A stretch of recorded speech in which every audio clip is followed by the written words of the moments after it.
everyone, and welcome back to the YouTube channel. Today I am working on my stovetop. One of my burners zapped, popped, and blew sparks. So we knew that we had to shut down the oven and not use that burner. We unplugged it. Let's show you what we've got going on so far. So I do a lot of canning and homestead food processing. I use this big heavy pot. My canner is a 22 quart canner. It can be a lot of weight on these types of coil electric stovetop burners, and they get jiggled around. So what had happened, I've already got the burner taken out. We've been breaking this down to clean it today and get it scrubbed. But a long time ago, I had already done this one. A lot of food gets boiled over, it gets down into these electrical outlets, and it can cause them to corrode. This screw, that's as tight as that gets, and it really should be a bit tighter. They just don't let you over tighten them. So then occasionally as the heavy pots go on and the coil top moves, it can loosen that connection right here. So you can see my left prong is a bit darker than my right prong.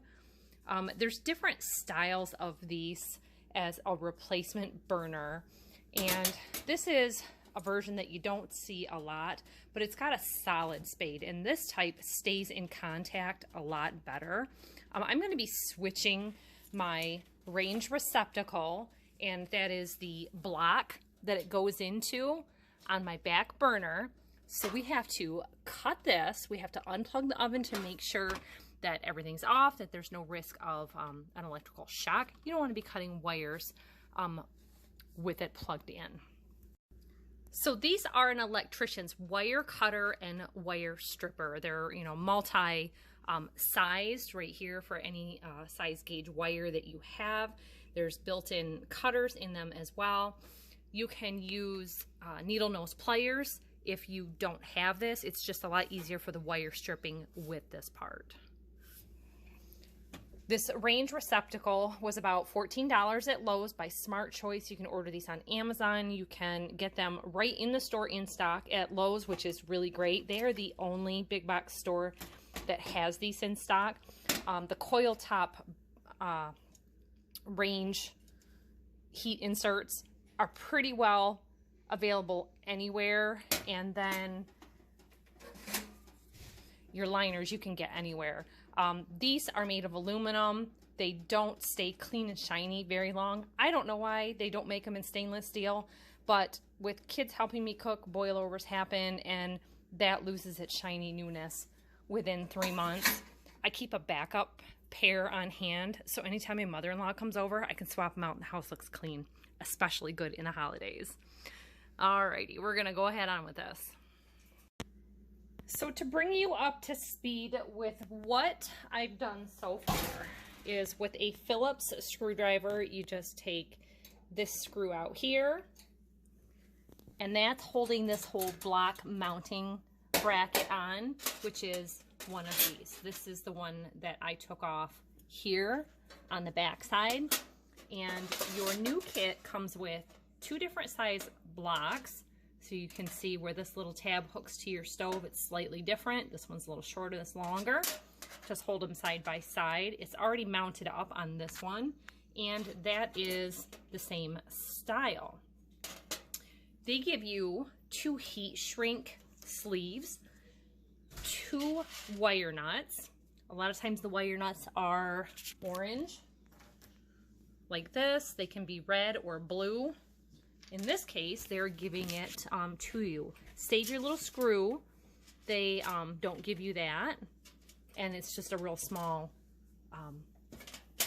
screw that's probably not something you want to go looking for. And then these are your electric spades. They already cut the ends free of the insulating material. This goes into the back of the block here. You're going to want to put that in after. So the first thing we're going to do is cut this off, and I want to cut it leaving a good amount of length, so don't cut it too close to there so you've got a little space to work, and don't cut it so far back into the wiring harness here. Just give yourself a little room to work.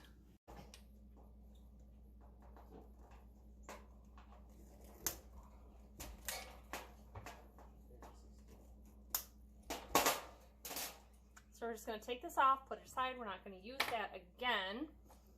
And strip the ends of these. We've got just solid blue wires. And on the replacements, they're just solid black. No, you know, like positive, negative. And it's one of those things that you just see what's the biggest size hole. Looks like it is a 10 gauge wire. And you just want to give yourself 1/2 to 3/4 of an inch of exposed strand wire. By strand wire, I mean it's several wires together. I'll show you up close here in a second. So I started with the 10 gauge and I'm having to go down because you only want to cut through the plastic or rubber insulating coating.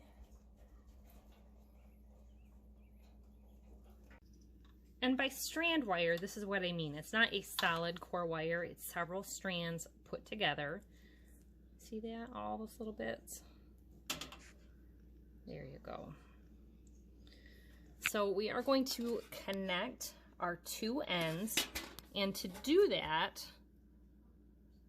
it's good to give them a little twist first. Now they give you these heat shrink protectors. If your kit does not come with that, use electrical tape over the top of the wire nut like I've done here on my previous one. The heat shrinks are really nice because they stay put, and you just take a little heat to them like a hairdryer, heat gun, and it shrinks right over the top of your wire nut. So what a lot of people like to do is to line them up together and give them a twist. That's my recommended way. And then you put the cap over it, and that cap is threaded also. And that's going to twist them together, making a secure connection.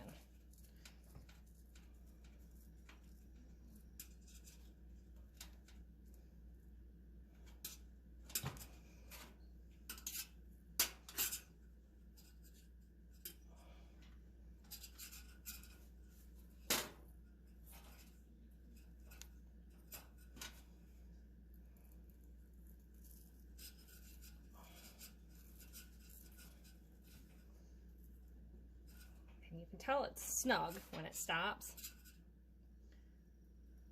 Just not, here we go. That one's snug now. So now to heat shrink that, you want to get this wire going the direction that you want it. And slip that heat shrink sleeve over your connection, just like that.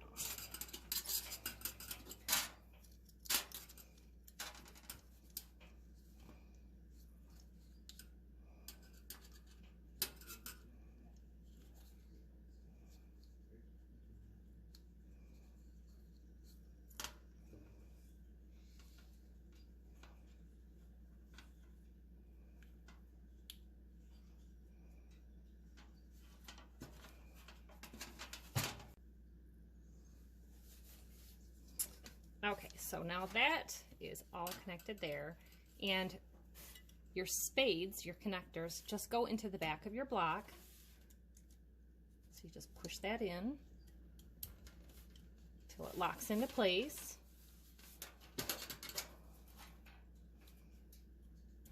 Just like that. And now you just take your mounting block and line up your screw. And from the top side, put your screw in and tighten it down with your Phillips screwdriver and your Phillips original screw.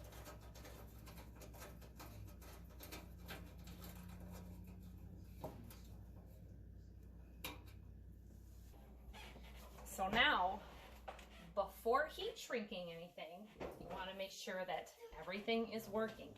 If you heat shrink that, and something's not connected properly, you are going to have to cut off the heat shrink They only give you one small sleeve of it. You could cut it and make a second attempt, I suppose, or redo it with electrical tape.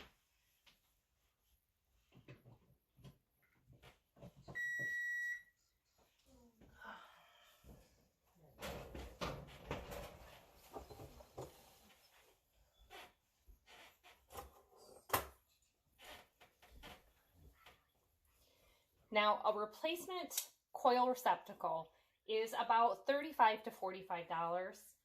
If you can find these used anywhere, you'll be doing great.